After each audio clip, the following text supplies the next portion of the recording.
Hello students and welcome back to my channel math solutions with Rose ma'am. और आज की जो हमारी वीडियो है ये क्लास 9th के बच्चों की मैथ्स का सैम्पल पेपर हम डिस्कस करने वाले हैं। ये हमारी आज की वीडियो पार्ट 2 वीडियो है।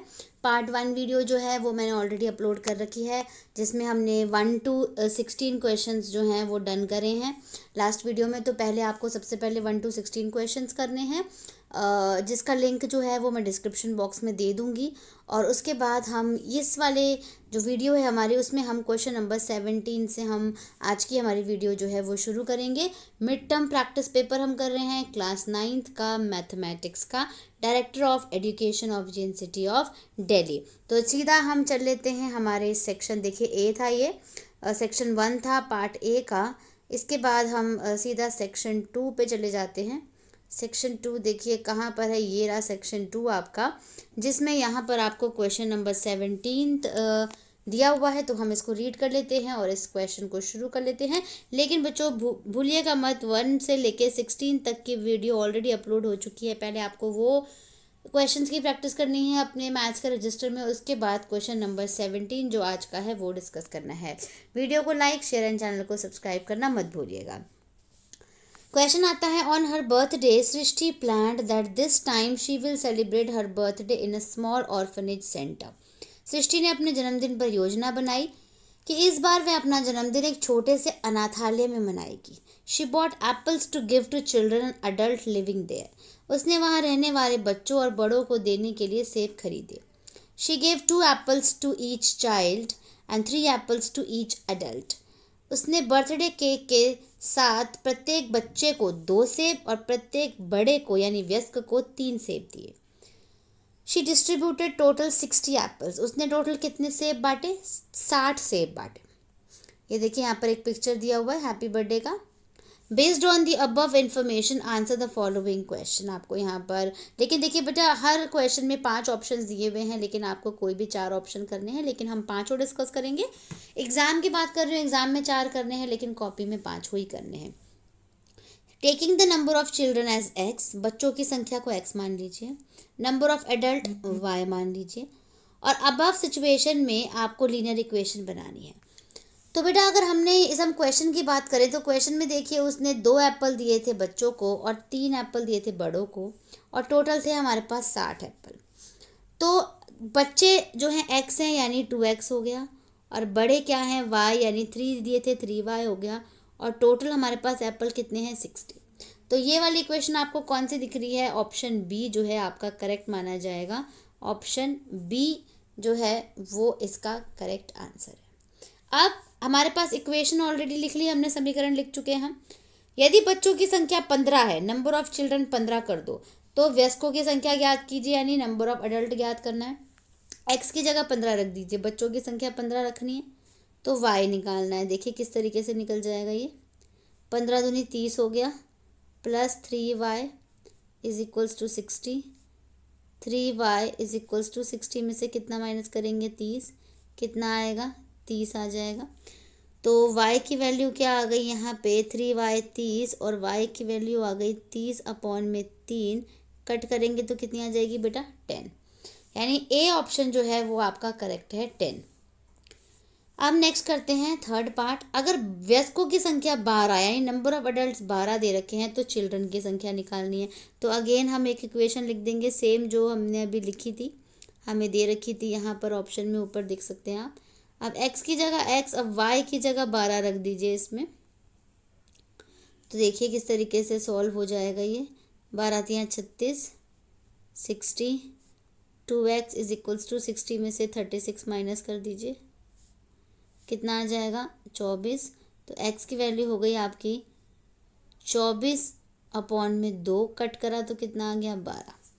ठीक है, यानी ऑप्शन सी जो है वो आपका करेक्ट है, 12 अडल्ट्स। अब आते हैं हम क्वेश्चन नंबर 4 में। यहाँ पे आपको एक इक्वेशन दे रखी है, इसमें आपको x की वैल्यू -5 और y की वैल्यू 2 डालनी है। तो पहले हम इक्वेशन लिख लेते हैं, 5y बराबर b। x की जगह हम डालेंगे -5 और y की जगह हम डालेंगे 2। 5 तिये 15 माइनस का, 5 दूनी 10, 15 में से 10 माइनस कर देंगे तो कितना आ जाएगा, -5। यानी ए ऑप्शन आपका करेक्ट है। लास्ट पार्ट, ये आपको इक्वेशन दे रखी है, ठीक है। इसको आपको इस वाली फॉर्म में लिखना है, जनरल इक्वेशन की फॉर्म में लिखना है। ये इक्वेशन दे रखी है, इसको a+ax+by+c के रूप में लिखना है। a का मान निकाल लीजिए, a का मान हमेशा x के साथ होता है, तो बेटा x के साथ यहाँ पे क्या दे रखा है, -1, यानी बी ऑप्शन जो है वो आपका करेक्ट है। तो ये हमारा क्वेश्चन नंबर 17 कंप्लीट हो गया। अब हम करते हैं क्वेश्चन नंबर 18।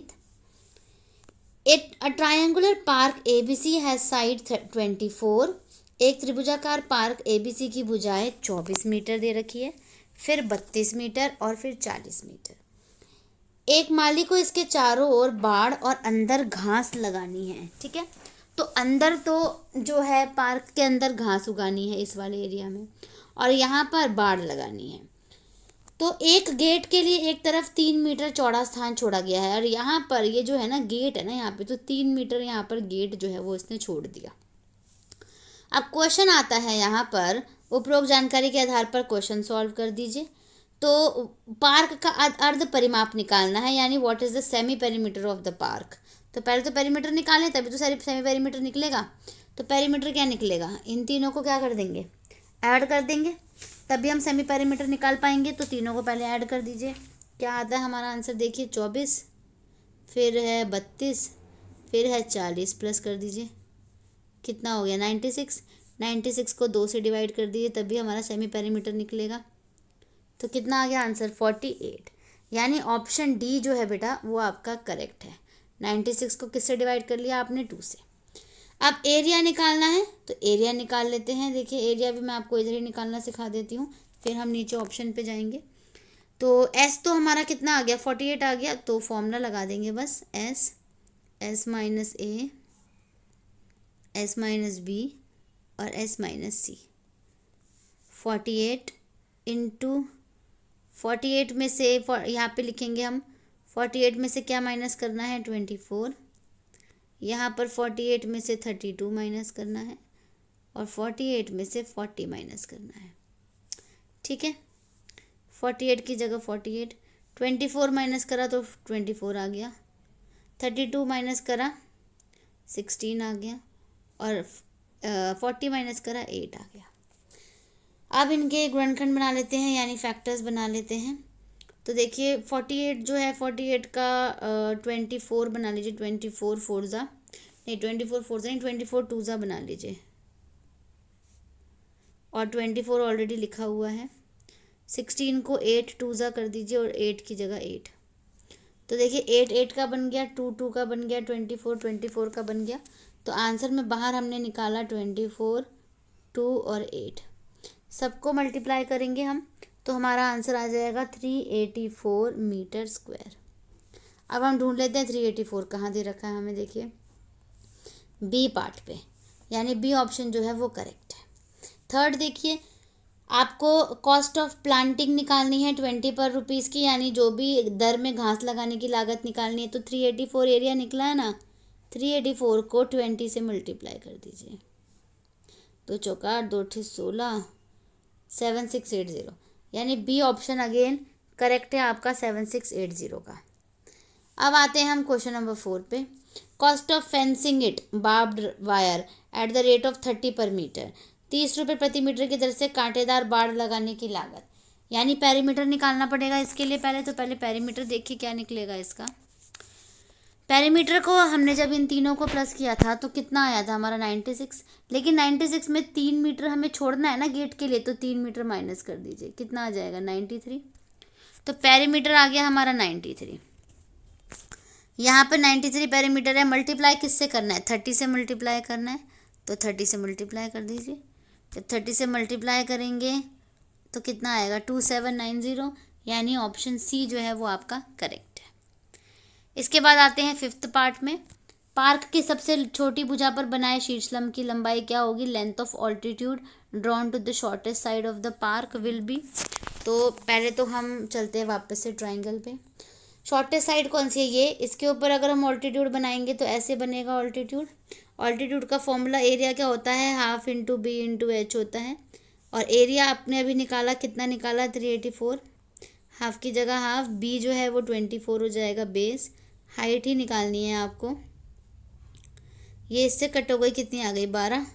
तो एच की वैल्यू आ गई 384 डिवाइडेड बाय 12, कट कर दीजिए, ठीक है 32, यानी एच की वैल्यू आ गई आपकी 32। ऑप्शन डी जो है वो आपका करेक्ट है, जिसमें कि आपकी जो एच की वैल्यू है, ऑल्टीट्यूड जो है, शीर्षलंब हिंदी में बोलेंगे शीर्षलंब, उसका कितना आया है 32 मीटर्स आ गया। तो बेटा ये था 17 और 18 क्वेश्चन। 17 और 18 क्वेश्चन जो है वो ख़त्म हो चुका है। अब हम 19th क्वेश्चन कर रहे हैं, जिसमें ये वाली फिगर बनी हुई है। तो चलिए 19th क्वेश्चन शुरू कर देते हैं। तो चलिए बेटा 17th और 18th के बाद हमारा आता है क्वेश्चन नंबर 19। क्वेश्चन नंबर 19 में आपको दे रखा है, in a rural village there was a big electricity pole BC has shown in the figure. यानी एक गांव में एक बड़ा बिजली का खंभा PC था, जैसा कि चित्र में दिखाया गया है। देखिए यहाँ पर ये जो खंभा है, इसका नाम यहाँ पे P है और ये C है, तो PC जो है वो एक खंभा है, ठीक है। उसके बाद दे रखा है, this pole was tied with a strong wire of 10 metre length. इस खंभे को 10 मीटर के मजबूत तार से बांधा गया है। तो देखिए यहाँ पर ये जो तार है वो 10 मीटर लंबा है, तो यानी PB जो है वो एक तार है, ठीक है। इसके आगे पढ़ते हैं, once there was a big spark on this pole. एक दिन बहुत तेज के करंट आया जब इसमें चिंगारी निकली, जिससे तार बुरी तरह क्षतिग्रस्त हो गया। 10 wires got damaged very badly. आमतौर पर किसी भी छोटी सी खराबी को रस्सी की मदद से ठीक किया जाता था। Any small fault was usually repaired with the help of a rope which the electricians carry on their bicycles, जिसे बिजली ठीक करने वाले अपने साइकिल पर रखते थे। This time electrician needs a staircase of 10 metre. इस बार बिजली ठीक करने वाले को 10 मीटर लंबी सीढ़ी की ज़रूरत है। It can reach at point P on the pole, ताकि वे खंबे के बिंदु P पर पहुंच जाए। सीढ़ी रेखा AC के साथ 60 डिग्री का कोण बनाती है। The staircase makes an angle of 60 degree with the line AC। यहाँ पे ये 60 डिग्री दिया हुआ है, ये भी बोल रखा है कि ये 10 मीटर हमें ज़रूरत है। यहाँ पर ये भी आपको 10 मीटर पता है। अब ये 60 है तो ये वाला भी 60 होगा, और ये वाला देखिए कितना आ रहा है, यहाँ पर ये 90 डिग्री यहाँ पे दिया हुआ है, ठीक है। तो चलिए अब इसके ऊपर बेस्ड जो क्वेश्चन है वो हम कर लेते हैं। क्वेश्चन में सबसे पहला इसमें बोल रखा है, PAC और PBC में कौन सी भुजा उभयनिष्ठ है, यानी कौन सी साइड जो है वो कॉमन है। तो दोनों ट्राइंगल पे अगर हम चले बेटा, तो ये एक ट्राइंगल है हमारे पास और एक ये वाला ट्राइंगल है, तो दोनों में कौन सी साइड इक्वल आ रही है, कॉमन आ रही है, ये वाली। यानी कौन सी साइड है वो P और C, PC। तो आपका फर्स्ट ऑप्शन जो है वो करेक्ट है, और क्वेश्चन नंबर 1 का A part is correct. Second है, दोनों ट्राइंगल अगेन हमें लेना है और ये बताना है कि वो किस सर्वांग समता नियम से सर्वांग सम है, यानी दोनों triangle are congruent due to which criteria. तो क्राइटेरिया की अगर हम बात करें तो देखिए ये वाला एंगल 60 डिग्री है, ये भी 60 डिग्री है, ठीक है। ये वाली साइड इक्वल है और ये वाली साइड इन्होंने इक्वल बता रखी है यहाँ पे लाइन डाल करके, तो ये भी इक्वल है, यानी 2 साइड है और एक क्या है, एंगल है। तो यानी साइड एंगल साइड भी हो सकता है, लेकिन ठीक है, लेकिन इसमें ये 90 डिग्री का एंगल दे रखा है ना, 90 डिग्री का भी एंगल इसमें यहाँ पर गिवन है, तो ये RHS जो है, RHS भी इसके अंदर हो सकता है, ठीक है। तो साइड के लिए अभी एंगल फिलहाल ये वाला एंगल फिलहाल 60 डिग्री गिवन नहीं है, तो आप यहाँ पर ऑप्शन में जो है वो RHS जो है इसको आप, क्योंकि 90 डिग्री का है और हाइपोटेन्यूज भी दे रखा है, उसमें ये जो हाइपोटेन्यूज है ये H है बेटे, ये जो 10 दिया हुआ है तो ये इक्वल आ रहा है, और 90 डिग्री का कोण आ रहा है, और जो है वो आपकी एक साइड आ रही है, ठीक है। तो ये RHS हो गया आपका, तो फर्स्ट ऑप्शन जो है वो करेक्ट है। इसके बाद थर्ड पार्ट है, फिर अगेन दोनों ट्राइंगल में आपको बताना है कौन से कोण समान है, यानी विच एंगल्स आर इक्वल। अब एंगल्स इक्वल बताने हैं तो एंगल्स में देखिए कौन से एंगल्स इक्वल हो जाते हैं बेटा, ये वाला एंगल और ये वाला एंगल इक्वल है, यानी एक आपका ACP हो गया और एक BCP हो गया। आप ढूंढ लेते हैं यहाँ पे ACP और BCP दिया हुआ है कि नहीं, दे रखा है ये रहा, तो ऑप्शन डी आपका करेक्ट है यहाँ पर, क्योंकि दोनों ही कितने डिग्री के हैं, यहाँ पर 90 डिग्री के हैं। नेक्स्ट आता है BPC का क्या मान है, what is the value of BPC। तो BPC पे चलते हैं, पहले देखिए पी और सी, ये है ना, तो ये आपका कितना आया हमारे पास 90 आ गया था, 90 ऑलरेडी दिया हुआ है। और अगर ये 60 है तो ये भी 60 हो जाएगा। तो 90 और 60 कितने हो गए 150। तो 180 में से 150 माइनस करेंगे तो ये कितना निकल जाएगा 30 निकल जाएगा। तो 30 डिग्री ये निकला है तो ये वाला भी 30 डिग्री निकलेगा। ठीक है, तो इसका ऑप्शन जो है वो 30 डिग्री आपका करेक्ट हो गया। 30 degree, option A is correct. अब ए पी सी का भी निकालना है, बी पी सी निकालना है, ऐसी ए पी सी का निकालना है, ए पी सी ये वाला, तो ये भी आपका कितना हो जाता है 30 डिग्री ही हो जाता है, दोनों आपके 30 डिग्री हो जाते हैं। तो ये भी ऑप्शन आपका ए करेक्ट हो गया, 30 डिग्री करेक्ट हो गया। तो ये भी 5 ऑप्शन दिए थे, आपको 4 करने थे, तो क्वेश्चन नंबर 19 भी हमारा डन। अब हम अपनी इस सेक्शन 2 का जो है वो लास्ट क्वेश्चन करने जा रहे हैं, वो है हमारा question number 20। Anil is a mathematics teacher in a government school in new Delhi. Anil नई दिल्ली के एक सरकारी स्कूल में गणित के शिक्षक हैं। आफ्टर पीरियोडिक टेस्ट 3, आवधिक परीक्षा 3 के बाद उन्होंने कक्षा 9th के सभी छात्रों के अंक एकत्र किए। ही collected the marks of all the students of class 9th। उन्होंने देखा कि छात्रों द्वारा प्राप्त न्यूनतम अंक और उच्चतम अंक 2 और 59 है। He observed that the least marks and the highest marks scored by the students are 2 and 59. He prepares the frequency distribution. उन्होंने अंकों का उपयोग करके बारंबारता वितरण तालिका तैयार करी। And using the collected marks and draws the histogram using the table as shown in the adjoining figure. तालिका का उपयोग करके आयत चित्र बनाते हैं और उसके बाद वो जैसे कि आपको आकृति में दिखाया गया है। तो देखिए बेटा, आकृति पहले, आकृति मतलब कि यहाँ पर जो हिस्टोग्राम दिया हुआ है, यहाँ पे आयत चित्र दिया हुआ है, इसको देख लेते हैं। ठीक है, आयत चित्र के बाद हम चलते हैं क्वेश्चन नंबर 1 में what is the width of the class. Width कैसे निकलती है, यहाँ पे तो देखिए ये तो है जो 2 का है, ये तो बिल्कुल अलग अलग जा रही है, लेकिन विड्थ जो कि सेम है बिल्कुल यहाँ पर ये है, जिसमें हमने 10 का गैप लिया हुआ है ना, जो कि आपका होता है 0 to 10, 10 to 20, 20 to 30, 30 to 40, है ना। इसको बेसिकली विड्थ कहते हैं, जो कि हमारा क्लास इंटरवल होता है। तो कितने की विड्थ निकल रही है 10 की। तो फर्स्ट का जो ऑप्शन है वो आपका करेक्ट हो गया, बी ऑप्शन जो है वो आपका करेक्ट हो गया। क्या 10 आंसर आ गया इसका। ठीक है, इसके बाद चलते हैं what is the total number of students in histogram, यानी आयत में छात्रों की कुल संख्या क्या है। तो कुल संख्या देखिए कैसे निकालेंगे। पहले वाले में जो छात्रों की संख्या है बेटा वो आपकी है 2, यहाँ पे 2 दिख रही है। उसके बाद यहाँ पर 10 आ रहा है। उसके बाद ये है आपका 21, ये है आपका 19, ये है आपका 7 और ये है आपका 1। ठीक है, तो यानी इन सभी नंबर्स को हमें प्लस करना है टोटल नंबर निकालने के लिए। तो चलिए प्लस कर देते हैं। 2 + 10 + 21 + 19 + 7 + 1, सबको प्लस करेंगे तो आंसर है जो हमारा वो कितना आ जाएगा = 60। तो देखिए सेकंड ऑप्शन यहाँ पर सेकंड क्वेश्चन में आंसर 60 आपका करेक्ट हो गया। इसके बाद क्वेश्चन नंबर 3, कितने छात्रों ने 50% और उससे अधिक अंक प्राप्त किए, यानी how many students scored 50% and above marks. तो 50% देखिए, तो जो सबसे ज़्यादा नंबर है वो कितने हैं 60। तो 60 का 50% कितना हो गया 30 मार्क्स। ठीक है, डिग्री नहीं 30 मार्क्स हो गए। तो 30 मार्क्स जो है वो कितने बच्चों ने ज़्यादा करे स्कोर, वो आपको बताना है। तो 30 मार्क्स वाला कौन सा था, ये 19, 7 और 1, इन तीनों को प्लस कर देते हैं। तो देखिए यहाँ पर थर्ड वाले में 19 + 7 + 1 कर दिया, तो कितना आ गया आपका 27। तो डी ऑप्शन जो है बेटा वो आपका करेक्ट आ गया, 27 आ गया। इसके बाद हम करते हैं क्वेश्चन नंबर 4। क्वेश्चन नंबर 4 में how many student scored 50 less than 50% marks. तो टोटल बच्चे हैं हमारे पास 60। अगर 27 बच्चों ने 50% अबव दिया है तो इन दोनों को माइनस करेंगे तो 50% लेस देन निकल जाएगा, यानी आपका कितना निकल गया 33 निकल गया। तो 33 जो है ये आपका करेक्ट ऑप्शन हो गया।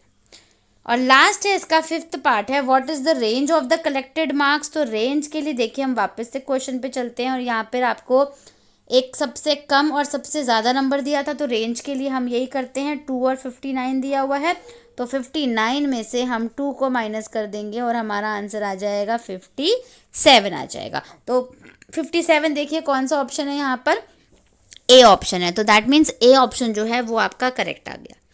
इसके बाद देखिए बेटा क्या आता है, पार्ट बी। तो अब हमारी वीडियो जो है वो सेक्शन 2 की वो यहाँ पे कंप्लीट हो चुकी है, क्योंकि पार्ट बी शुरू होने वाला है और पार्ट बी हम अपनी नेक्स्ट वीडियो में करेंगे।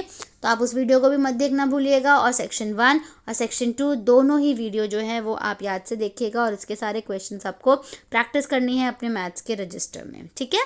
So thank you students for watching this video. आपको सभी क्वेश्चंस की प्रैक्टिस बहुत अच्छे से करनी है और अच्छे मार्क्स लेकर के आने हैं। All the best students for your exam and keep practising, okay. और वीडियो को लाइक, शेयर एंड चैनल को सब्सक्राइब करना मत भूलिएगा।